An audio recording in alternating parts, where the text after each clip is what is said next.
Historic protests continuing in Ukraine. Protesters outraged all over again on Tuesday as Russian President Vladimir Putin meets with his Ukrainian counterpart to discuss a possible path forward.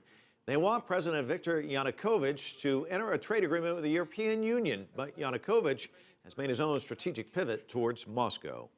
During the meeting on Tuesday, Putin agreed to buy some $15 billion of Ukrainian government bonds and discount the price of Russian natural gas by about 35%.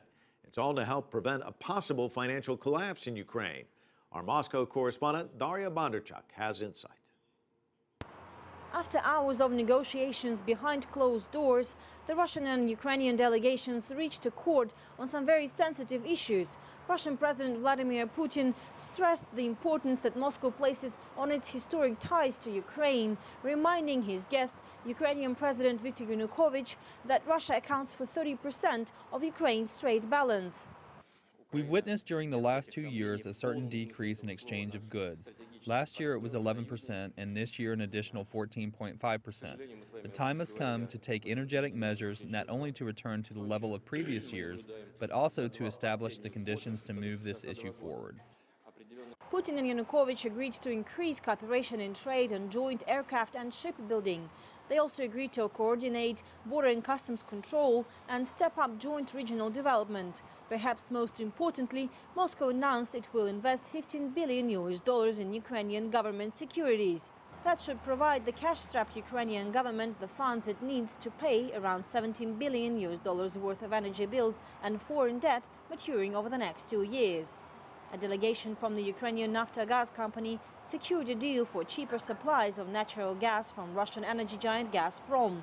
The price tag went down from $400 to around $269 for every 1,000 cubic meters of natural gas, a huge discount. Moscow and Kyiv also agreed on an action plan lifting restrictions in bilateral trade.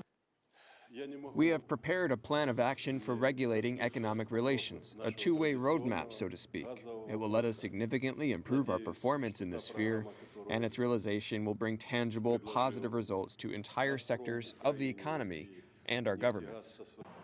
The key question of the day, however, remained unanswered. Putin said he and Yanukovych didn't even discuss Ukraine joining Russia-led customs union instead of the EU. The Ukrainian president is heading home with a handful of deals that should help Ukraine pay its debts. The question is whether this will be enough to appease the Ukrainians' pro-Western opposition and help resolve the escalating tensions there. Daria Bonderchuk, CCTV, Moscow.